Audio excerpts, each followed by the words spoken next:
ये कोड लिखा था। इसके अंदर हमने क्रिटिकल सेक्शन प्रॉब्लम का सॉल्यूशन इंप्लीमेंट किया था। बेसिक सॉल्यूशन था। उसके अंदर हमने देखा कि म्यूचुअल एक्सक्लूजन अचीव हो रही है। जो भी क्रिटिकल सेक्शन प्रॉब्लम का सॉल्यूशन होगा वो वैलिड तब कंसीडर होगा अगर वो म्यूचुअल एक्सक्लूजन के अलावा भी दो और कंडीशंस हैं जिनको सेटिस्फाई करे। हमने सिर्फ म्यूचुअल एक्सक्लूजन को ही सेटिस्फाई किया है। तो कोई भी क्रिटिकल सेक्शन प्रॉब्लम है उसका जो भी सॉल्यूशन आप प्रपोज करेंगे, क्रिटिकल सेक्शन प्रॉब्लम का जो भी सॉल्यूशन होगा वो तीन कंडीशंस को सेटिस्फाई करता हो: mutual exclusion, progress and bounded waiting. Progress में फर्दर दो हैं, इनको हम डिस्कस करेंगे। तो अभी लास्ट क्लास के अंदर हमने सिर्फ म्यूचुअल एक्सक्लूजन को वेरीफाई किया है। म्यूचुअल एक्सक्लूजन अचीव हो रही है इस कोड में। इस कोड के अंदर अगर हम देखें तो म्यूचुअल एक्सक्लूजन अचीव हो रही है। हम लॉक एक्वायर करते हैं ये एंट्री सेक्शन के अंदर। टर्न हमारा एक लॉक है, हम उसको चेक करते हैं। अगर वो 0 है तो हम एंटर हो सकते हैं इंक्रीमेंट थ्रेड में। इंक्रीमेंट थ्रेड के अंदर हम चेक करते हैं कि क्या टर्न की वैल्यू 0 है। अगर 0 है तो फिर हम क्रिटिकल सेक्शन के अंदर एंटर हो सकते हैं, अदरवाइज हम एंटर नहीं हो सकते। तो टर्न बाय टर्न दो थ्रेड्स एंटर होते हैं।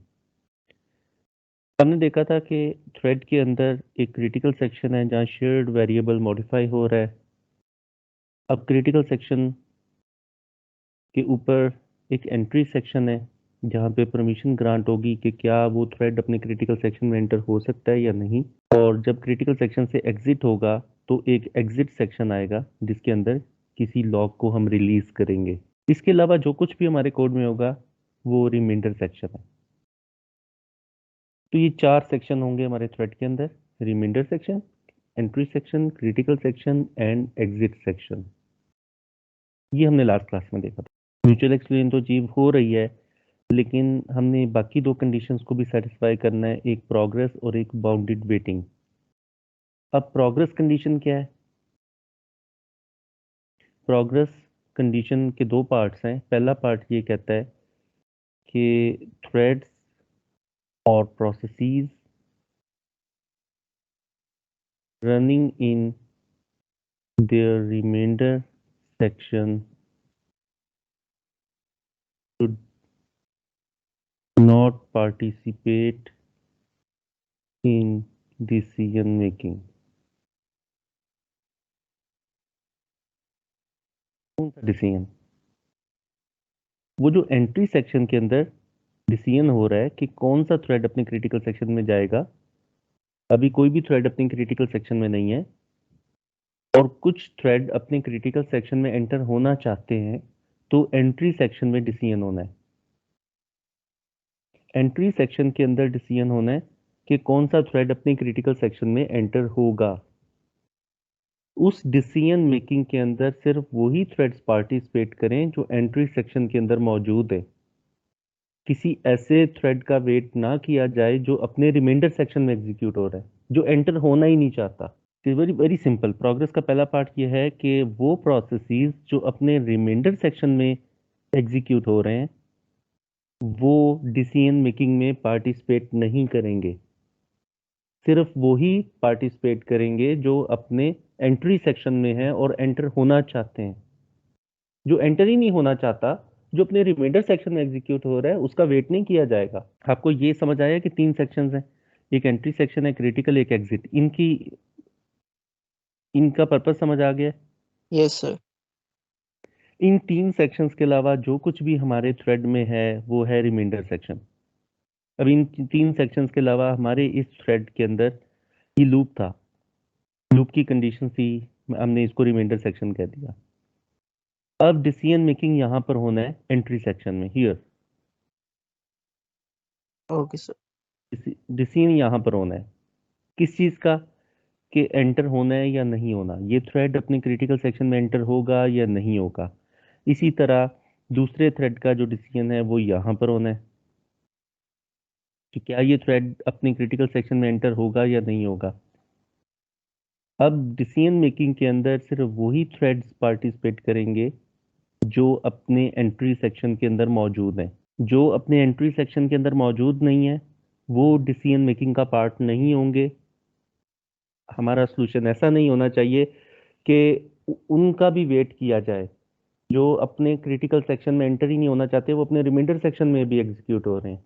अब मैं सिंपली इसके ऊपर चेक करता हूँ कि प्रोग्रेस पार्ट 1 वैलिड है या नहीं। ये छोटी सी कंडीशन है, ये जस्ट समझने की देर है। अब मैं 1 बाय 1 थ्रेड को एग्जीक्यूट करता हूँ।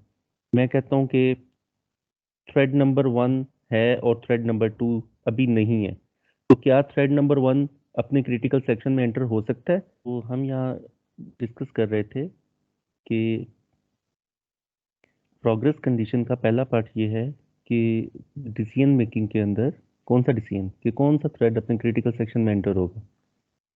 होना किसी एक ने है, जाहिर है म्यूचुअल एक्सक्लूजन भी तो है ना। अगर एक से ज्यादा थ्रेड अपने क्रिटिकल सेक्शन में एंटर हो जाते हैं तो फिर तो म्यूचुअल एक्सक्लूजन ही वायलेट हो गई। तो होना किसी एक थ्रेड ने अपने क्रिटिकल सेक्शन में एंटर है, लेकिन वो कौन सा थ्रेड होगा इसकी डिसीजन मेकिंग होनी है, और डिसीजन मेकिंग एंट्री सेक्शन में होनी है। जो थ्रेड्स अपने एंट्री सेक्शन में हैं सिर्फ उन्हीं के दरमियान डिसीजन मेकिंग होनी चाहिए, यानी कि वही पार्टिसिपेट करें डिसीजन मेकिंग में। एक ऐसा थ्रेड जो अपने एंट्री सेक्शन में नहीं है, वो किसी और सेक्शन में, लाइक वो रिमाइंडर सेक्शन में है, वो रिमाइंडर सेक्शन में है या वो है ही नहीं, उसका वेट ना किया जाए। अब इस चीज को मैं सेटिस्फाई करता हूँ। मैं क्या करता हूँ, मैं कहता हूँ ओके एक ही थ्रेड है। पहले मैं थ्रेड नंबर 1 को, इसको चेक करने का तरीका ये है कि 1 बाय 1 थ्रेड्स को क्रिएट करें। मैं फर्स्ट थ्रेड को क्रिएट करता हूँ और सेकंड थ्रेड को भी क्रिएट नहीं करता। तो मेरा एक ही थ्रेड है, इसको किसी का वेट किए बगैर, दूसरे थ्रेड का वेट किए बगैर क्रिटिकल सेक्शन में एंटर होना चाहिए, और बार बार एंटर हो। जब तक ये एंटर होना चाहता है तब तक एंटर हो। तो अभी इसको वेरीफाई करते हैं क्या ये एंटर हो सकता है। सेव किया और इसको मैं रन कर, और पी थ्रेड भी पास करने से ओके डॉट आउट।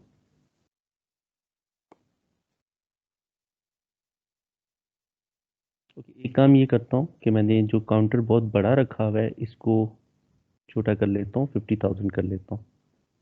फिर बहुत टाइम लेगा 50,000। एंड सर ये 1 रिटर्न करेगा वैसे तो। क्या करेगा? वेरिएबल की वैल्यू जो है ना var, इसकी वैल्यू 1 होगी।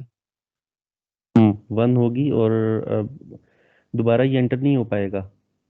यस सर, क्योंकि वो 10 की वैल्यू 1 हो जाएगी ना, बिल्कुल, मैं इसलिए यही वो। चलाना चाहता था एग्जैक्टली सेम। ओके, अगर मैं यहाँ पर भी सी आउट लगा दूँ, यहाँ पर भी डिस्प्ले कर दूँ, तो साथ आपको नज़र भी आए। मैं यहाँ भी डिस्प्ले कर देता हूँ print F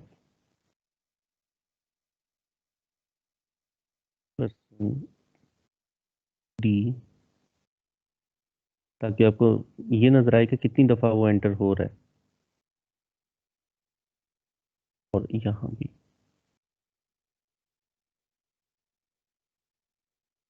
G, control S। अब मैं इसे रन करता हूँ। अब थ्रेड 2 तो मैं क्रिएट ही नहीं कर रहा, सिर्फ थ्रेड 1 क्रिएट कर रहा हूँ। सर उसमें वैल्यू क्या जाएगी, ये जो अपने परसेंटेज डी। ओहो, मैंने यहाँ पर वेरिएबल एंड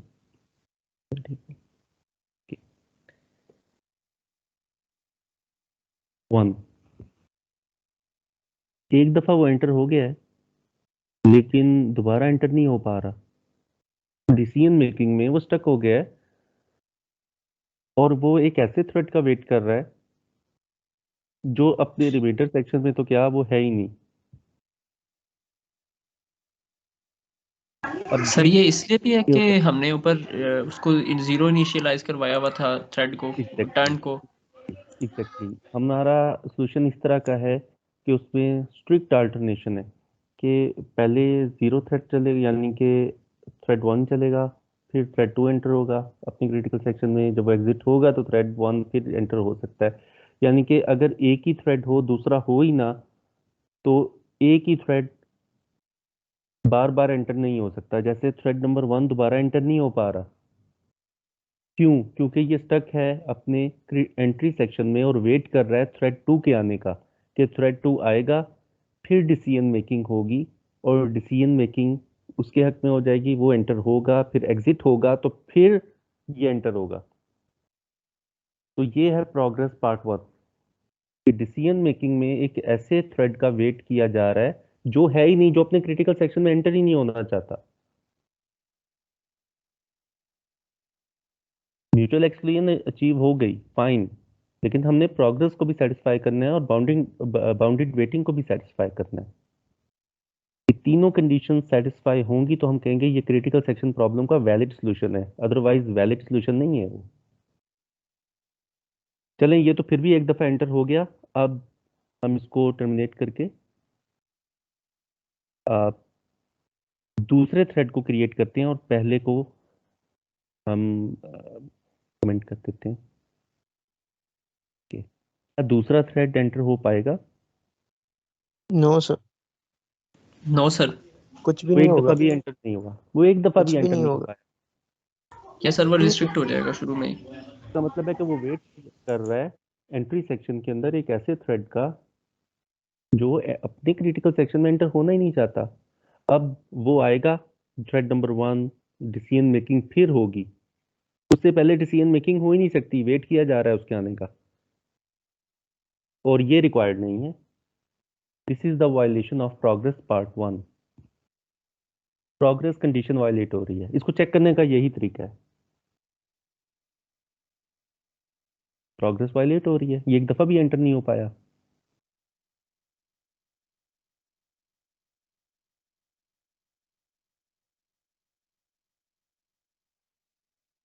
क्लियर हुआ पार्ट 1? Yes sir.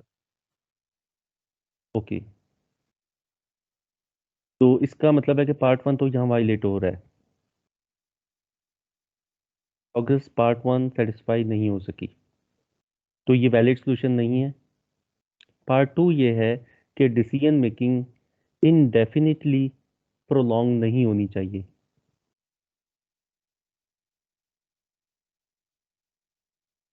क्या मतलब है?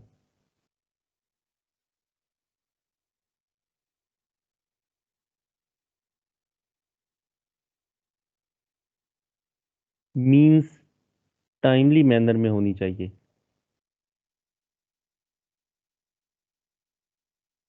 डिसीजन मेकिंग अगर तमाम थ्रेड्स आ जाते हैं जिनके दरमियान डिसीजन मेकिंग होनी है, तो वो टाइमली हो जाए। सर ये टाइमली से मुराद किस मैटर में, सीरियली कहा जा रहा है कि ये अगर सीरियल दोनों चल थ्रेड्स रहा आ है? जाते हैं, दोनों यस थ्रेड्स सर। आ जाते हैं, यस। दोनों थ्रेड अपने एंट्री सेक्शन में आ जाते हैं, तो डिसीजन मेकिंग ऐसा ना हो कि कभी हो ही ना पाए, इनडेफिनिटली प्रोलॉन्ग हो जाए। इनडेफिनिटली प्रोलॉन्ग का मतलब है कि कभी भी ना हो पाए। ये टर्म मैंने बुक से ली है, मीन्स के वो हो ही नहीं पाई, सिस्टम चल रहा है और वो हो ही नहीं पा रही, और बस जब तक सिस्टम ऑन है डिसीजन नहीं हो पा रहा कि कौन एंटर होगा और कौन नहीं। सर तो इस केस में इसे टर्मिनेट हो जाना चाहिए या होना ही नहीं चाहिए इसे? नहीं, मतलब कि आपका प्रोग्राम स्टक हो जाएगा यहाँ पर आपका। तो सर हो गया था ना स्टक, कि वो वेट कर रहा था। नहीं, ये कुछ और है। ये तो इंडेफिनिटली प्रोलॉन्ग नहीं हुआ उस सेंस में, क्योंकि अगर दूसरा थ्रेड आ जाता है, अगर दूसरा थ्रेड जैसे ही अपने रिमाइंडर सेक्शन से एंट्री सेक्शन में आएगा तो डिसीजन हो जाएगा। मैंने जानबूझ के उसको क्रिएट नहीं किया ताकि आपको नजर आए, अदरवाइज तो वो दोनों थ्रेड्स एग्जिस्ट कर रहे होंगे, लेकिन एक रिमाइंडर सेक्शन में है और एक एंट्री सेक्शन में है, तो एंट्री सेक्शन में रिमाइंडर सेक्शन वाले थ्रेड का वेट नहीं होना चाहिए। मतलब कि जो थ्रेड अपने क्रिटिकल सेक्शन में एंटर होना चाहता है वो आए, परमिशन उसे मिले और वो एंटर हो जाए, ऐसे किसी थ्रेड का दूसरे थ्रेड का वेट ना किया जाए। तो ये प्रोग्रेस पार्ट 1 है। पार्ट 2 ये है कि दो थ्रेड्स हैं, दोनों एंटर होना चाहते हैं, या एन नंबर ऑफ थ्रेड्स हैं, वो तमाम एंटर होना चाहते हैं, और वो एंट्री सेक्शन में आ चुके हैं, कोई भी रिमाइंडर सेक्शन में नहीं है, किसी ऐसे थ्रेड का वेट नहीं हो रहा कि जो रिमाइंडर सेक्शन में हो। ये पार्ट 1 का था पार्ट। आप जो एंटर होना चाहते हैं वो एंट्री सेक्शन में है, डिसीजन मेकिंग में वही पार्टिसिपेट कर रहे हैं, लेकिन प्रॉब्लम ये है कि decision making due to bad solution हो ही नहीं पा रही। Due to bad solution indefinitely prolong हो गई है, मीन्स के कभी हो ही नहीं, वो होगी नहीं कभी। मशीन चलती जा रही है और वो एंट्री सेक्शन में सब स्टक हुए हैं। अभी देख लेते हैं वो कैसे होगा। तो फिर हम आते हैं बाउंडेड वेटिंग पे। इसमें तो अगर दोनों आ जाते हैं तो सेटिस्फाई हो रहा है, वो तो हमने रन करके देख लिया है। तो अगर हम यहाँ रन करके देख लें दोबारा से,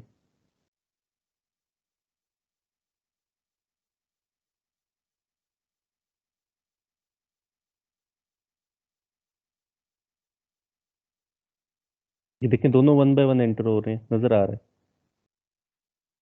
इसके अंदर डिसीजन फौरन हो रहा है, एक इंक्रीमेंट कर रहा है, दूसरा डिक्रीमेंट कर रहा है। तो देखें हमें फाइनल वैल्यू 0 मिली, इसका मतलब है कि दोनों एंटर हुए हैं, इक्वल नंबर ऑफ टाइम्स हुए हैं, डिसीजन मेकिंग उनमें टाइमली हो गई है। वरना तो ये प्रोग्राम कंप्लीट ही ना होता अगर इंडेफिनेटली प्रोलॉन्ग हो जाती डिसीजन मेकिंग। इंडेफिनेटली प्रोलॉन्ग का मतलब है कि वो डिसीजन हो ही नहीं रहा कि कौन एंटर होगा। लेकिन सर वो तो सर हमने ये पहले इसके ही अंदर जो पेपर कर ये लिया टाइम था। स्लाइस है, ये क्या 3 इटरेशन का लगा हुआ है? क्योंकि हाँ 3 दफा ऐड हो रहा है, 3 दफा नहीं, वो एक्चुअली माइनस हो क्यू रहा है। में, क्यू में जिस ऑर्डर में डिवाइस क्यू के अंदर जिस ऑर्डर में स्ट्रीम जा रही है उस ऑर्डर में डिस्प्ले हो रही है। जरूरी नहीं है कि एक्सक्यूज मी सर, एग्जैक्टली इस ऑर्डर में ही एग्जीक्यूट हो रहा हो। जी सर ये जो टाइमली मैनर वाला आपने बताया प्रोग्रेस का, ये हमने अचीव कर लिया हुआ है क्योंकि हमने म्यूचुअल हाँ, एक्सक्लूजन इसमें की इसमें थी। नहीं है। असल में इस सोल्यूशन में ये प्रॉब्लम नहीं है। जी अब ठीक है। पार्ट 2 सेटिस्फाई हो रहा है, सिर्फ पार्ट 1 वायलेट हो रहा है। जी ठीक है। अच्छा, इस सोल्यूशन में हमने देखा कि म्यूचुअल एक्सक्लूजन हो गई अचीव, प्रोग्रेस पार्ट 1 वायलेट हो गया, progress part 2 decision making timely हो रही है, बिल्कुल हमने पूरा 50,000 टाइम्स आइटरेट करवा के देख लिया, बिल्कुल अ, हर थ्रेड 50,000 टाइम्स एंटर हुआ है अपने क्रिटिकल सेक्शन में। तो डिसीजन मेकिंग प्रोलॉन्ग का मतलब है कि स्टक हो जाती और वो डिसीजन मेकिंग हो ही ना पाती और थ्रेड कभी कंप्लीट ही ना होता। अ, तो यहाँ पर वो प्रॉब्लम नहीं है, ये भी हम देख लेंगे शॉर्टली, कोई और सोल्यूशन देखेंगे जिसमें वायलेट हो रही है। अब आते हैं तीसरे पे, that is the bounded waiting. इसका क्या मतलब है? सर इसका एक, मतलब रिस्ट्रिक्टली वेट ना करना पड़े इसको। हाँ बिल्कुल, लाइक अब टाइम शेयरिंग हो रही है, मल्टीटास्किंग है। अब होता यह है कि दो थ्रेड्स हैं, दोनों थ्रेड्स ने रिक्वेस्ट कर दी अपने क्रिटिकल सेक्शन में एंटर होने की, लेकिन एंटर तो कोई एक होगा, तो किसी एक को परमिशन ग्रांट हो गई, कोई एक थ्रेड अपने क्रिटिकल सेक्शन में एंटर हो जाता है, से दैट इज थ्रेड ए। अब थ्रेड ए अपने क्रिटिकल सेक्शन में एंटर हो गया, टाइम स्लाइस एक्सपायर हुआ, थ्रेड बी को मिला, थ्रेड बी वेट करता रहा एंट्री सेक्शन में, वाइल लूप में आइटरेट होता रहा, पूरा टाइम उसने आइटरेट होके गुजार दिया, जाहिर है वो एंटर तो हो नहीं सकता था। अच्छा, टाइम स्लाइस एक्सपायर हुआ, वापिस थ्रेड ए को कंट्रोल मिला और थ्रेड ए एग्जिट हुआ, लूप में आइटरेट हो रहा है ना, दोबारा से एंट्री सेक्शन में आया और फिर एंटर हो गया, जबकि थ्रेड बी वेट कर रहा है। हमारा सॉल्यूशन कुछ इस तरह का है कि एक ही थ्रेड बार बार एंटर हो रहा है, यानी कि अगर मैं इसको स्केल करूं इस प्रॉब्लम को, तो कुछ थ्रेड्स बार बार एंटर हो रहे हैं, जबकि बाकी वेट करते रहे, बाकी वेट स्टेट में है, वो अपने एंट्री सेक्शन में परमिशन का वेट कर रहे हैं कि हमें परमिशन मिलेगी और हम एंटर होंगे। तो कुछ थ्रेड्स बार बार एंटर हो रहे हैं अपने क्रिटिकल सेक्शन में, उनको सर्विस मिल रही है, और कुछ थ्रेड्स ऐसे हैं जिन्हें कभी भी सर्विस नहीं मिल रही और वो वेट ही करते जा रहे हैं।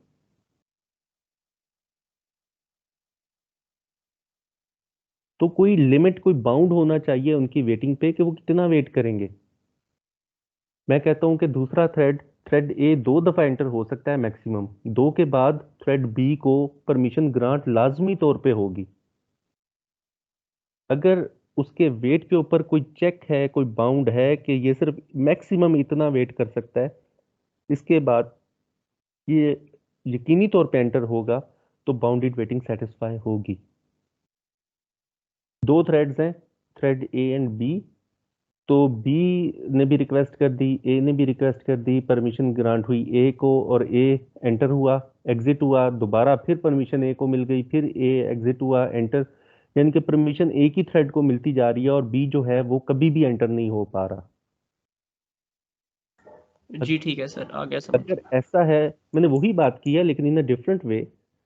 अब अगर ऐसा है तो तो क्या होगा, बी को कभी भी सर्विस नहीं मिलेगी, तो वो स्टार हो जाएगा।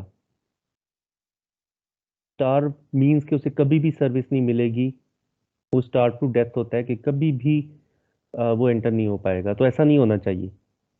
हमारे सोल्यूशन के अंदर चेक होना चाहिए कि कोई भी थ्रेड कितनी दफा री एंटर हो सकता है जबकि दूसरे वेट कर रहे हैं अपने एंट्री सेक्शन में एंटर होने का। हाँ, अगर वो बाकी वेट नहीं कर रहे, बाकी थ्रेड्स एंटर नहीं होना चाहते, फिर कोई प्रॉब्लम नहीं है, फिर बेशक ये बार बार एंटर होता रहे। लेकिन अगर दूसरों ने भी रिक्वेस्ट की हुई है तो फिर कोई लिमिट होनी चाहिए कि ए कितनी दफा एंटर हो सकता है, री एंटर हो सकता है। ए और बी ने इकट्ठे रिक्वेस्ट की, ए को परमिशन ग्रांट हो गई, ए एग्जिट हुआ, अब दोबारा एंटर हो सकता है, लेकिन कितनी दफा, कोई लिमिट होनी चाहिए कि दो दफा हो सकता है, दो के बाद यकीनी तौर पे बी एंटर होगा, ये दोबारा एंटर नहीं होगा। ए और बी इकट्ठे रिक्वेस्ट करते हैं एंट्री सेक्शन में, हियर एंटर होगा कोई एक, first time thread one enter होगा, थ्रेड टू एंटर नहीं होगा। जब थ्रेड वन एग्जिट होगा तो फिर थ्रेड वन री एंटर नहीं हो सकता, वो यहां पर वाइल लूप में स्टक हो जाएगा। सर हम कोई इसमें काउंट लगा सकते हैं, मतलब इसमें तो कि हमें लगाने अगर की जरूरत थ्रेड नहीं वन है। एक इसमें दफा तो चल लगाने गया है, सेकंड टाइम चल गया, अब हमने काउंट इज इक्वल टू 2 हो गया, तो अब इसको 10 इज जी, इक्वल टू 1 आपकी कर कोई दो। लॉजिक हो सकती है, आपकी कोई भी लॉजिक हो सकती है, बिल्कुल आप लगा सकते हैं। लेकिन आपको वेरीफाई करना होगा कि तीनों कंडीशन सेटिस्फाई हों, mutual exclusion, bounded waiting and progress. आप अगर तीनों कंडीशंस को सेटिस्फाई कर लेते हैं तो आपका सोल्यूशन वैलिड है, अदरवाइज आपका सोल्यूशन वैलिड नहीं है।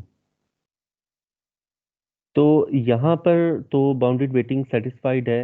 रीज़न ये है कि यहाँ पे तो इस सोल्यूशन में तो स्ट्रिक्ट अल्टरनेशन है, यानी कि पहले अल्टरनेटिव वेज में एंटर होंगे। यहाँ तो स्ट्रिक्ट अल्टरनेशन है, ए दोबारा एंटर हो ही नहीं सकता जब तक बी एंटर होके एग्जिट ना हो। इस सोल्यूशन की, पर्टिकुलरली इस सोल्यूशन की बात कर रहा हूँ जो हमने लिखा है टर्न बाय टर्न, इसमें तो वो प्रॉब्लम बाउंडेड वेटिंग सेटिस्फाइड है। यस। तो इसमें तो सेटिस्फाइड है, लेकिन हो सकता है कि तो कोई दूसरा सोल्यूशन देखें तो वहां सेटिस्फाइड ना हो। आपका बैड सोल्यूशन या इनवैलिड सोल्यूशन है यस तो सर। क्या प्रॉब्लम्स आ सकती हैं? स्टारवेशन आ सकती है, पहला पहला इशू, स्टारवेशन आ जाएगी। स्टारवेशन मींस कि कोई थ्रेड कभी भी एंटर नहीं हो पाएगा और वो उसे कभी भी सर्विस नहीं मिलेगी। दूसरा, डेडलॉक आ सकता है। डेडलॉक मींस कि कोई भी अपने क्रिटिकल सेक्शन में एंटर नहीं हो रहा, एक थ्रेड है और वो एक ही एंटर नहीं हो पा रहा। जैसे अभी हमने देखा कि दूसरा थ्रेड था ही नहीं, थ्रेड नंबर वन था, तो थ्रेड नंबर वन सिर्फ एक दफा एंटर हुआ है और एग्जिट होने के बाद दोबारा एंटर नहीं हो सका, दोबारा एंटर हो ही नहीं सका।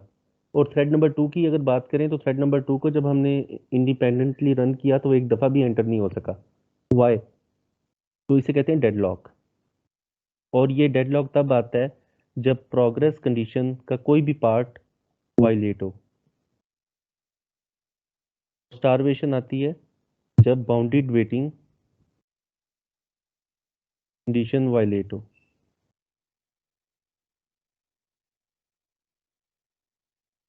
और तीसरा है म्यूचुअल एक्सक्लूजन वायलेट।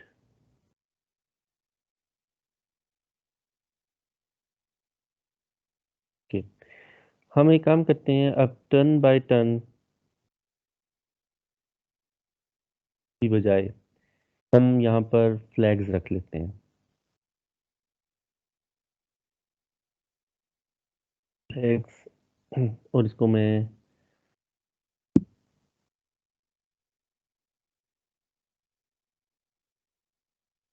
टू और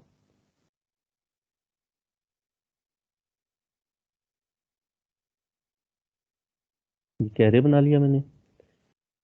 और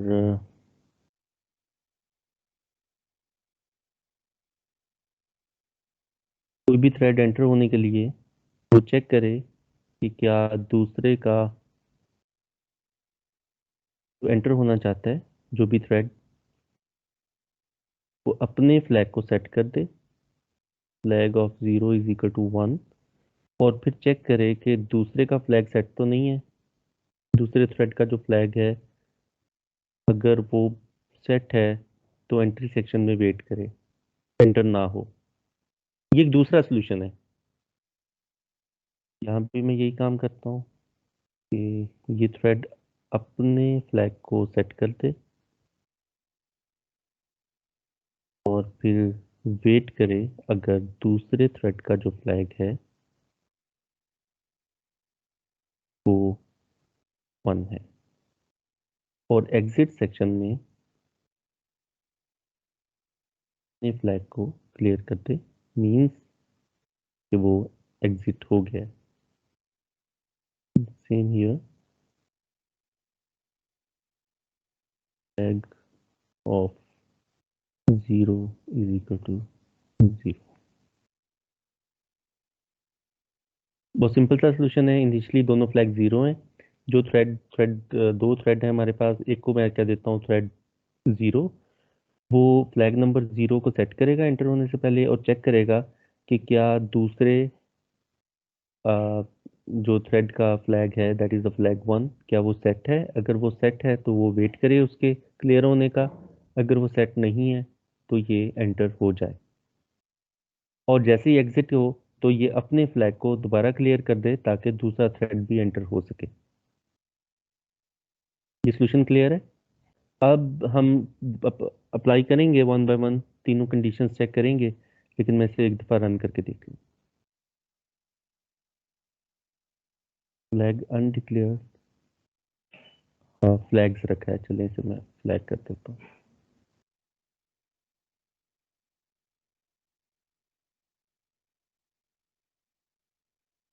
एक्चुअली मैं इस तरह देर लगेगी, मैं ये डिस्प्ले कमेंट कर देता हूँ ताकि हमें एंड रिजल्ट मिले। हमें एंड रिजल्ट से पता चल जाएगा कि हमारा जो कोड है वो ठीक चला या नहीं।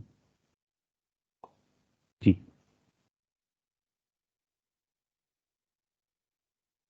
म्यूचुअल एक्सचेंज तो अचीव हो रही है। अगर अचीव ना होती तो हमें यहाँ 0 ना मिलता, लेकिन मैंने दोबारा रन किया तो स्टक हो गया। कंट्रोल सी, दोबारा रन कर रहा हूँ, अगेन स्टक।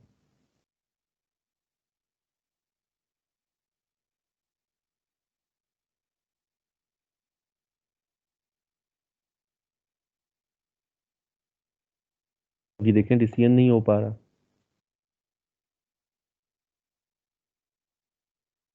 नजर आ रहा है कि प्रोग्रेस पार्ट 2 वायलेट हो रहा है।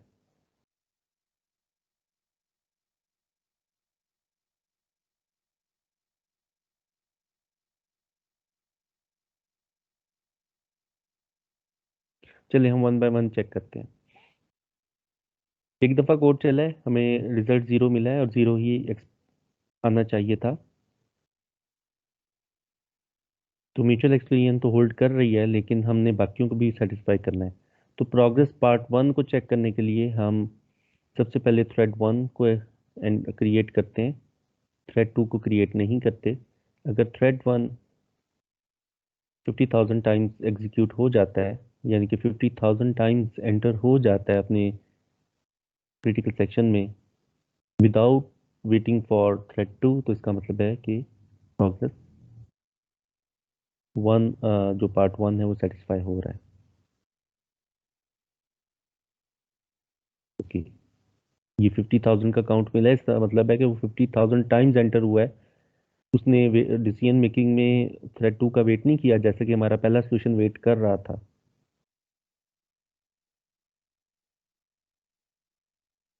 अब हम यही काम करते हैं थ्रेड 2 के लिए, थ्रेड 1 को डिसेबल करते हैं और थ्रेड 2 क्रिएट करते हैं -50,000, यानी कि दोनों इंडिपेंडेंटली एंटर हो सकते हैं दूसरे का वेट किए बगैर, यानी कि ऐसे थ्रेड का वेट नहीं किया जाता जो कि अपने रिमाइंडर सेक्शन में या जो एंटर नहीं होना चाहता। तो फाइन प्रोग्रेस पार्ट 1 सेटिस्फाई हो गई है। ये समझ आइए बात। Yes sir. Yes sir. जो प्रीवियस सोल्यूशन था उसमें नहीं एंटर हो पा रहा था, थ्रेड 1 सिर्फ एक दफा एंटर होता था और दोबारा नहीं एंटर हो पाता था, और जबकि थ्रेड 2 एक दफा भी एंटर नहीं हो पाता था।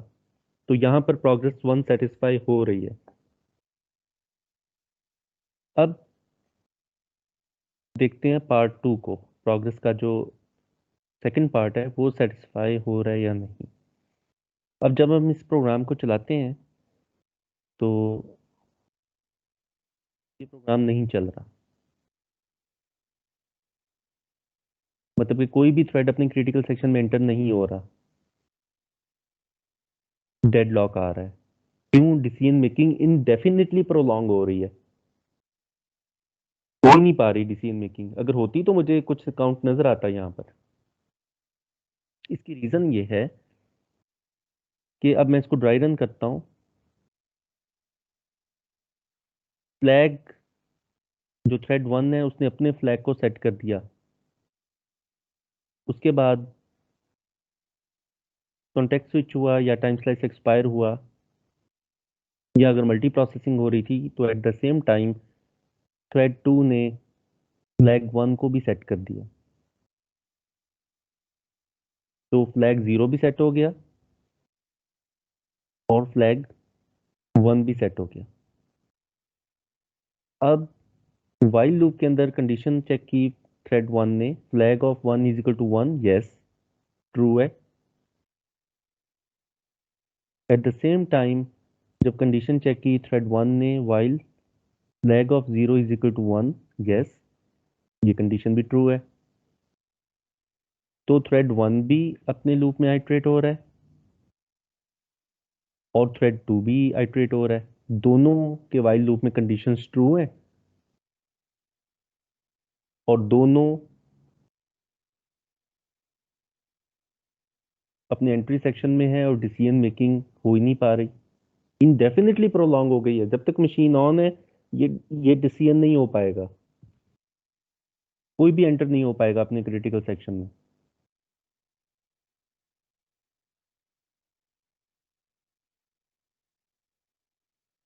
ये देखा आपने, दोनों अपने पे फ्लैग को सेट कर देते हैं और दूसरे फ्लैग को चेक करते हैं, दूसरे का फ्लैग भी सेट होता है तो वो स्टक हो जाते हैं वाइल लूप में, और वाइल लूप में स्टक रहते हैं। जी ये क्लियर हुआ ये क्यों आ रहा है, ये पार्ट 2 क्यों वायलेट हो रहा है? Yes sir. इसे कहते हैं ये डेडलॉक आ रहा है। तो इसका मतलब प्रोग्रेस जो 2 है कंडीशन वो सेटिस्फाई नहीं हो रही। म्यूचुअल एक्सक्लूजन तो अचीव हुई एक दफ़ा, वो तो अचीव हो रही है, लेकिन एक्चुअली वो प्रोग्राम चल इसलिए नहीं पा रहा कि प्रोग्रेस पार्ट 2 वायलेट हो रही है। अब हम बात करते हैं बाउंडेड वेटिंग की। अब मुझे बताएं कि क्या बाउंडेड वेटिंग सेटिस्फाई हो रही है? क्या थ्रेड 1 री एंटर हो सकता है? Yes sir. वो देखते हैं, वेट नहीं कर रहा। चलें। अ, जब वेरिएबल प्लस प्लस हो रहा था इंक्रीमेंट थ्रेड के अंदर, तो उस वक्त जो डिक्रीमेंट थ्रेड था उसने अपने फ्लैग को सेट कर दिया, यानी कि उसने भी एंटर होने की रिक्वेस्ट कर दी और उसने चेक किया flag of 0 is equal to 1, yes it is. तो वो यहाँ पर वेट कर रहा है। अच्छा, अब इंक्रीमेंट वाला थ्रेड वेरिएबल को प्लस प्लस करता है, अपने फ्लैग को 0 करता है, अपने फ्लैग को 0 करने के बाद दोबारा अपने फ्लैग को 1 करता है, और एंटर होने की कोशिश करता है लेकिन वाइल लूप में स्टक हो जाता है, तो क्या वो दोबारा एंटर हुआ? वो अपने वाइल लूप में स्टक हो गया just because of this bad solution. वो तो स्टक इसलिए हुआ है कि प्रोग्रेस सेटिस्फाई नहीं हो रही। अगर वो दोबारा एंटर हो जाता तो फिर हम कहते हैं कि बाउंडेड वेटिंग सेटिस्फाई नहीं हो रही। तो यहाँ तो एक्चुअली भी किसी और वजह से स्टक हो गया। अगर हमारा सोल्यूशन ऐसा होता कि डिक्रीमेंट थ्रेड वेट कर रहा है अपनी क्रिटिकल सेक्शन, अपने एंट्री सेक्शन में, और इंक्रीमेंट वाला थ्रेड एग्जिट होता है अपने क्रिटिकल सेक्शन से और लूप आइटरेट होता है, दोबारा अपने फ्लैग को सेट करता है और दोबारा एंट्री सेक्शन में उसे परमिशन मिल जाती है एंटर होने की और वो एंटर हो जाता है जबकि दूसरा वेट कर रहा है, तो फिर हम कहते हैं कि बाउंडेड वेटिंग सेटिस्फाई नहीं हो रही।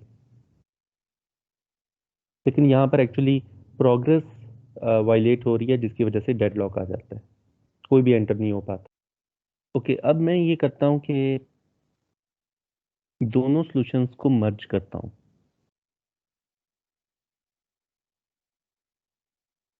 इन दोनों सॉल्यूशंस को, टर्न को और इस सॉल्यूशन को मर्ज कर रहा हूँ, कॉपी एंड पेस्ट। रोलर को मैं नाम दे रहा हूँ डॉट सी।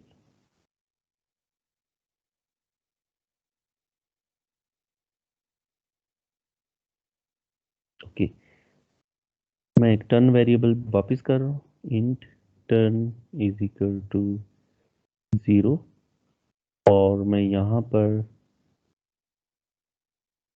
एंड कर रहा हूँ टर्न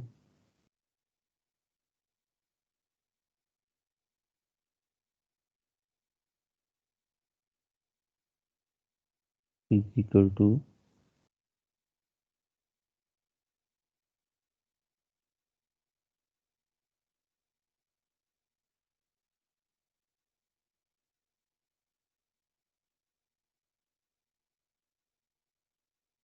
एंड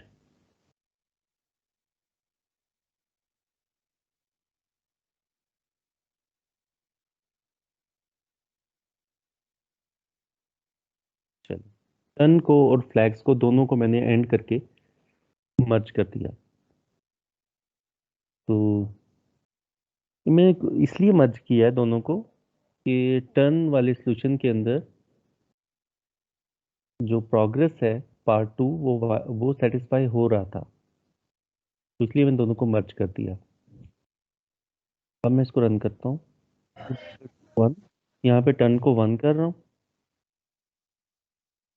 और 0 और यहाँ पर ही टर्न इज इक्वल टू 0 कर देता हूँ। अगर flag of 1 is equal to 1 and turn is equal to 1, और सिमिलरली यहाँ पर इसने चेक करना है flag of 0 is equal to 1 करते हैं कि ये एंटर होना चाहता है, इसने अपने फ्लैग को 1 कर दिया और टर्न को 1 कर दिया। अब वो चेक करता है कि flag of 1 is equal to 1, दोनों में से कोई एक कंडीशन फॉल्स हो गई तो ये एंटर हो जाएगा अपने क्रिटिकल सेक्शन में। अब दूसरा थ्रेड से एंटर नहीं होना चाहता तो टर्न की वैल्यू 1 है, true, flag of 1 is equal to 1 no, तो कंडीशन फॉल्स हो जाएगी और ये अपने क्रिटिकल सेक्शन में एंटर हो जाएगा। अगर उसने भी अपने फ्लैग को सेट किया होता तो स्टक ना होते दोनों, क्योंकि टर्न या तो 1 हो सकता है या 0 हो सकता है, तो इसलिए यहाँ पे टर्न भी लगाया है। तो अगर इसने अपने फ्लैग को सेट किया और साथ इसने टर्न को 0 कर दिया है तो यहाँ पर कंडीशन कैसे हो जाएगी, flag of 1 is equal to 1 yes and turn is equal to 1 no, क्योंकि उसने टर्न को 0 कर दिया है। तो तब भी एक पार्ट वायलेट हो जाता और ये अपने क्रिटिकल सेक्शन में एंटर हो जाता। जी, यहाँ पर देखते हैं, दोनों को पैरेलल में लेके चलते हैं। इसने अपने फ्लैग को सेट कर दिया, एट द सेम टाइम इसने अपने फ्लैग को सेट कर दिया, दोनों फ्लैग सेट हो गए। इसने टर्न को 1 किया और इसने टर्न को 0 कर दिया। अब टर्न में जो लास्ट वैल्यू है वो 0 पड़ी हुई है, फाइनल वैल्यू 0 है। उसके बाद इसने चेक किया if flag of 1 is equal to 1 yes and turn is equal to 1 no, turn की वैल्यू तो 0 हो चुकी है।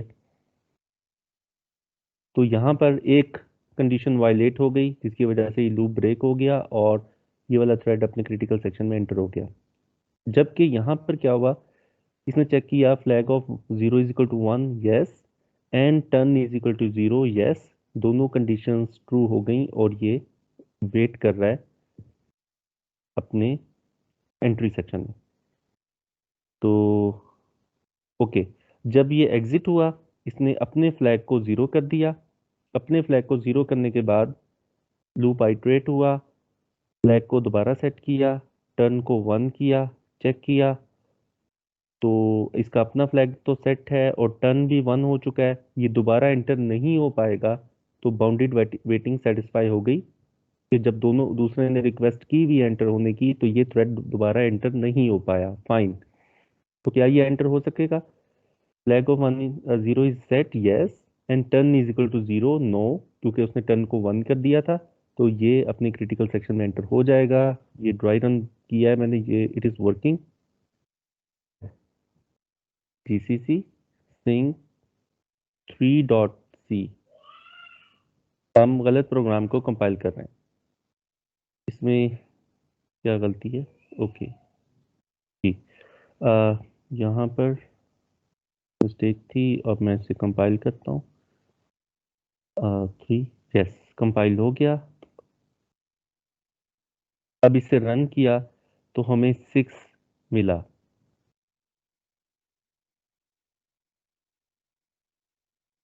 दोबारा रन किया 0 मिला, दोबारा रन किया ओके। म्यूचुअल एक्सक्लूजन वायलेट हो रही है, जबकि आप चेक किए करेंगे, इसे ड्राई रन करके देखेंगे तो इट विल वर्क परफेक्टली। हमने अभी ड्राई रन करके देखा है, दो थ्रेड किसी सूरत भी एंटर नहीं होते and this is the Peterson solution. ये अगर मैं बुक भी साथ ओपन करूं तो सिंक्रोनाइजेशन पैटरसन सॉल्यूशन, ये है पैटरसन सॉल्यूशन। तो बिल्कुल हमने इसमें क्या गलती की है, flag of I is equal to true, turn is equal to, हमने जे दूसरे थ्रेड का एक्चुअली नंबर है that is 1 and flag of J check करना है। हम क्या चेक कर रहे हैं के अंदर,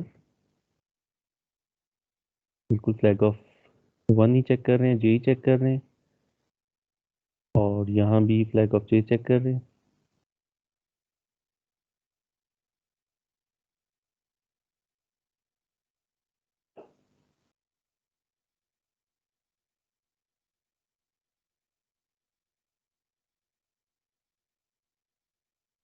अगर इधर हम 1 कर रहे हैं तो इधर 1 ही चेक कर रहे हैं यस, इधर 0 कर रहे हैं तो 0 चेक कर रहे हैं, इट्स वर्किंग। ये इम्प्लीमेंट ठीक हुआ है लेकिन ये मेरी मशीन पे ठीक काम नहीं कर रहा। जब ये प्रोग्राम कंपाइल होता है तो ये असेंबली में ट्रांसलेट होता है, असेंबली लैंग्वेज आपने पढ़ी हुई है, उसकी जो इंस्ट्रक्शंस होती हैं वो डिपेंडेंसी की वजह से उस ऑर्डर में आजकल के माइक्रो प्रोसेसर्स पर एग्जीक्यूट नहीं होती जिस ऑर्डर में वो लिखी गई हैं। होता क्या है कि नेक्स्ट इंस्ट्रक्शन अगर प्रीवियस इंस्ट्रक्शन के रिजल्ट पे डिपेंडेंट है तो माइक्रो प्रोसेसर उसको स्किप करके नेक्स्ट इंस्ट्रक्शन पे चला जाता है। इसे कहते हैं आउट ऑफ ऑर्डर एग्जीक्यूशन। ये उस ऑर्डर में एग्जीक्यूट नहीं हो रहा प्रोग्राम जिस ऑर्डर में लिखा गया है। तो आउट ऑफ ऑर्डर जब एग्जीक्यूट होता है तो माइक्रो प्रोसेसर लॉजिक को तो रिटेन कर लेता है प्रोग्रामर की, लेकिन अगर उसने इस तरह की सिंक्रोनाइजेशन अचीव की हुई है तो उसके बारे में उसको इल्म नहीं है माइक्रो प्रोसेसर को। और अगर सिंक्रोनाइजेशन के लिए हमने कोई कोड लिखना है तो उसके लिए हार्डवेयर ने स्पेशल इंस्ट्रक्शंस हमें प्रोवाइड की गई हैं जिनको हम स्टडी करेंगे नेक्स्ट क्लास में।